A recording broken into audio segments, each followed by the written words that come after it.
Federal Drive is presented by GEHA, Government Employees Health Association, proudly providing health and dental benefits to federal employees and their families. Visit GEHA.com. One of Ed Forst's first priorities as GSA administrator has been finishing what's been years in the making. In his first 100 days on the job, Forst moved to implement transactional data reporting across all multiple award schedule contracts. To explain what that expansion means for agencies and vendors, Federal News Network's executive editor Jason Miller joins me now. Jason, good to have you. Thanks, Terry. Feels like the first order question is, what exactly is transactional data reporting? Terry, I'm going to nerd out on us a little bit when it comes to acquisition. You know I do enjoy a good acquisition discussion, but TDR is replacing something called the price reduction clause, otherwise known as the PRC.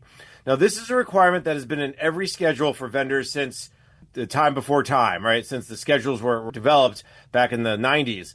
And really what it did is it required vendors to give the government their lowest price no matter what. So this basically means if a vendor sells one widget for $1 to agency X and they sell that same widget to a commercial company for 75 cents, well, then they have to tell the agency that they reduced their costs and then reduce their costs going forward. Now, vendors generally dislike the PRC because it was burdensome, a lot of the requirements around it, and it also gave them a huge risk around False Claims Act violations. Now, Laura Stanton is the Deputy Commissioner of GSA's Federal Acquisition Service. At the recent Coalition for Common Sense in Government Procurement conference last January, Stanton says the move to TDR is all about the type of data the government is asking for now. Instead of just giving us quarterly sales reporting of the industrial funding fee, we're asking for monthly reports with a series of data elements that give us better insight into who's buying what and what was paid at the point of sale, as opposed to just the ceiling price that we have on schedule. And so what type of discounts are the customers able to negotiate? Jason, what steps has GSA taken to actually bring TDR closer to the finish line? So two big things happened over the last couple of months. Now, first, I heard from a GSA spokesperson. I sent them a bunch of questions around TDR, and they got back to me by email. And they said they made TDR mandatory back in 2025 for all existing product special item numbers, otherwise known as SINs, and select SINs in the services world like cloud computing. Now, GSA says this anticipated a change brought in about 2,600 more product contracts under TDR. Then this past March, they announced the full implementation of the transactional data reporting requirements for approximately 101 other SINs. This will complete the expansion across all multiple words contracts. Under Math's Refresh 31, if you're keeping score at home, Terry, which GSA actually will issue later this month, they gave us a little bit of a preview last month. It will tell vendors how to expand TDR across all those SINs starting July 1st. Now, I talked to several experts, and they say July 1st may be a little aggressive, but this is moving toward that full implementation, and it's really starting to happen. Again, the GSA spokesperson says to me, the agency recommends that any non-TDR offers not yet submitted should begin transitioning to TDR in that format in preparation for submission. So basically telling vendors, get ready, it's coming, don't waste time. Once it's fully implemented, how will TDR benefit both agencies and vendors? Let's start with some hard numbers. Going back to GSA Administrator Forst, he says by implementing TDR, agencies and industry could save as much as $50 million. Now, this is in a couple ways. First, it's reducing the burden of the price reduction clause. And more importantly, it's by getting more consistent prices for agencies for products and services from the schedule. So a lot of this could be cost avoidance, not necessarily hard savings. But the point is, agencies and vendors will have a better idea of what they're buying, what they're selling, and the price around it. More specifically, GSA Stanton says TDR will help contracting officers buy better and vendors sell better. This is really to be able to get that level of data and be able to say, we want to be able to do a better job of our really negotiating, looking at the prices paid, being for supply chain risk management, also being able to identify when somebody's bought an item that proves to provide risk to the federal government and be able to identify that. I talked about catalog curation. This data gives us the ability to tell you what's actually being bought by the federal government and what the value and what's useful for you to be putting within your own catalogs. GSA says there's something like tens of millions of products under the catalog, and there's just not everyone buys everything off the catalog. Using this data, they'll be able to understand a little bit better. And in fact, they've already started to see that. Now, Jeff Lau is the Assistant Commissioner for the Office of General Supplies and Services at FAS and GSA. He says 82% of their contracts already are taking in TDR data. There's some power in that data. I think early iterations when we were testing it was in office supply space, going years back, and it was messy. When Laura, go back to the comment about what are our agency stakeholders, partners actually buying, we use TDR to actually find that data. So the 100 million items, we actually use that data to see, even if it's one transaction for one unique part number, we were able to use TDR data to isolate and say, hey, someone's actually buying this. There's a reason to have that, and it goes a full spectrum. So it becomes a really powerful tool as we look to combine spend, possibly consolidate spend across government for unique products and services.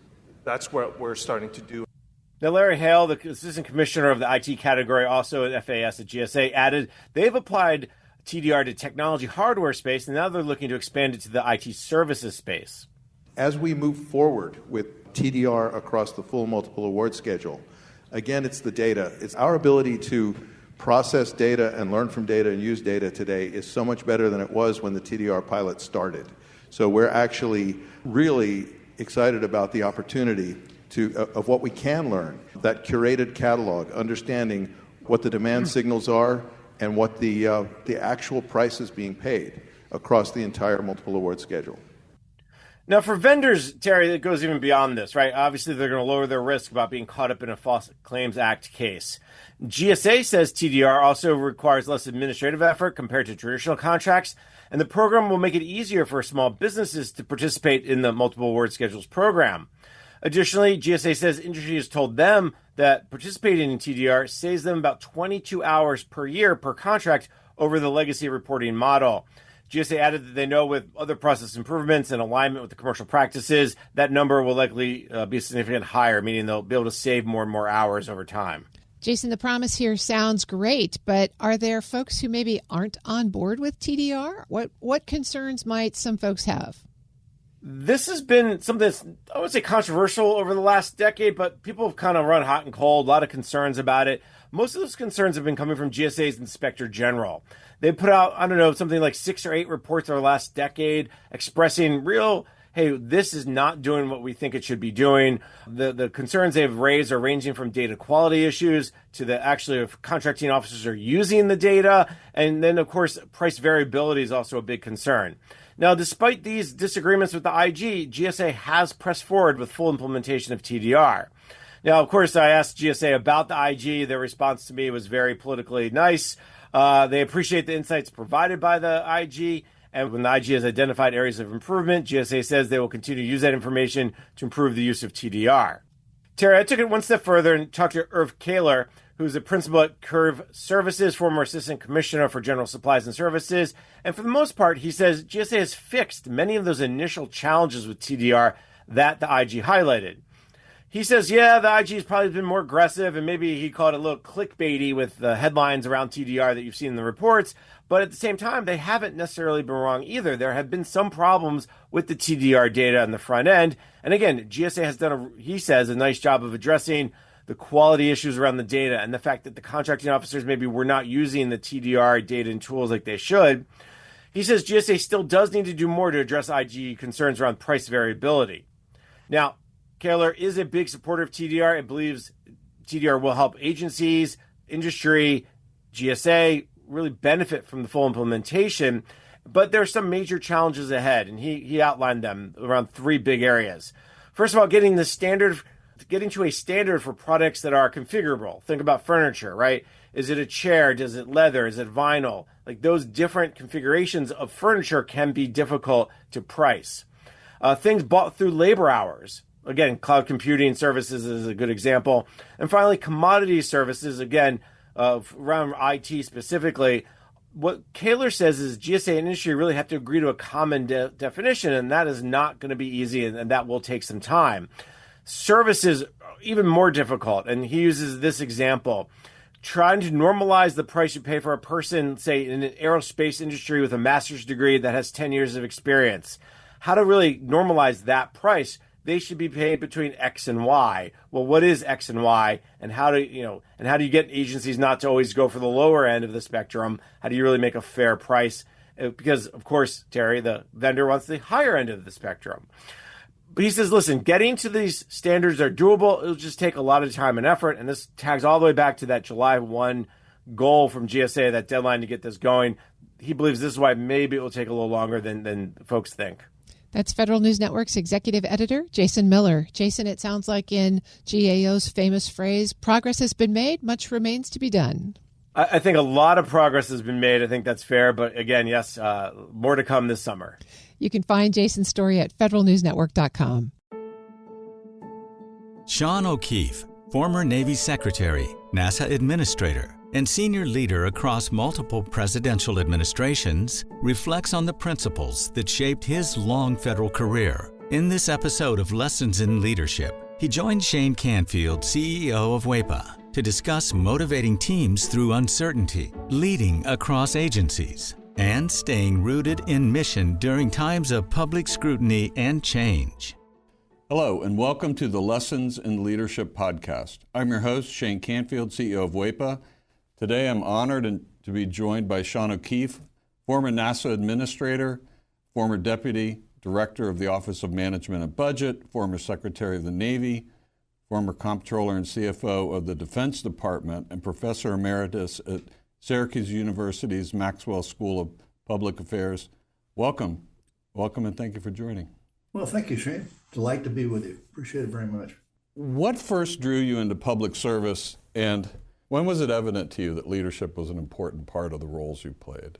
Well, I grew up around the public service. My dad was a career naval officer. He was a submariner, and we lived all over the place throughout the country. And as a result, I got an up close and personal understanding through him, as well as through all the folks he associated with and the environments he was working in, just what the extraordinary value is of public service and what is it that would motivate people to want to be engaged in it and to be really involving themselves in what is something larger than themselves.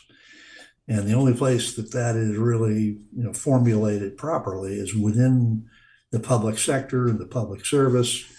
That again is the beneficiary or the beneficiaries are the citizens of the nation, the community, and the region in which you live. Did you think about leadership early on, saying, I need to be a great leader, and therefore I'm going to learn how to do it, or did you just naturally evolve into it? Any thoughts on that?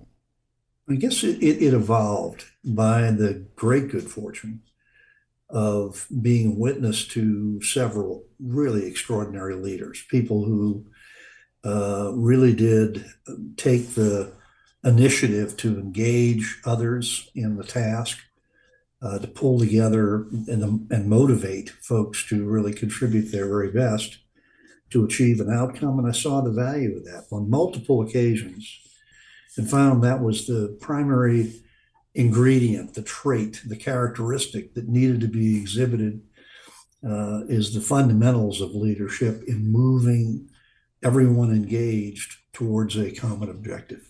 You have served under several presidents. Can you talk a little bit about that? What were there challenges to overcome, or were you away from politics so you didn't get? Talk about that a little bit. How does it differ as you serve through a transition, or does leadership stay the same?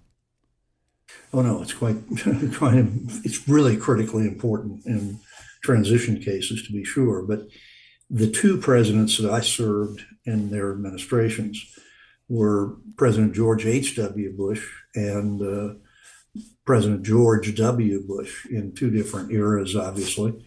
But as a consequence, that was the closest I came to understanding the nature of the individuals who were in that ultimate leadership capacity, and their capability to motivate. Both of them were just extraordinarily inspiring people who motivated everybody to be part of the solution. But most importantly, they also had a capacity of really designating what needed to be done, and you knew that they were perfectly prepared to do it themselves. And that made the task that much more achievable. There were several different circumstances in understanding what the objectives of the senior leadership are all about. You've worked for different kinds of organizations, political administrations, and then government departments, agencies, and then private sector, and now academia. How does that affect your leadership style? Or do you find that leadership, the core tenets of leadership, are applicable no matter what the organization you find yourself in and having to lead? It doesn't matter where you are, that the core leadership characteristics are the same? Are they different? Are you adapting? Well, there's a common myth in my judgment, and I'm probably the minority view of this in the academic field of public management. That common myth is that you can't apply the same principles in the public sector that you do in the private sector. Yeah. I never found that to be an impediment. Okay. It was always a circumstance where, strategy, the focus on the talent, people engaged, the process to going through decision making, the integrity imperative that must be there in order to demonstrate the absolute conviction of what's intended here, as well as the moral standing of what it is you're attempting to achieve. All those factors are very much the same. It's going to have its nuances, and there are very distinctive, differentiators within those organizations and those sectors.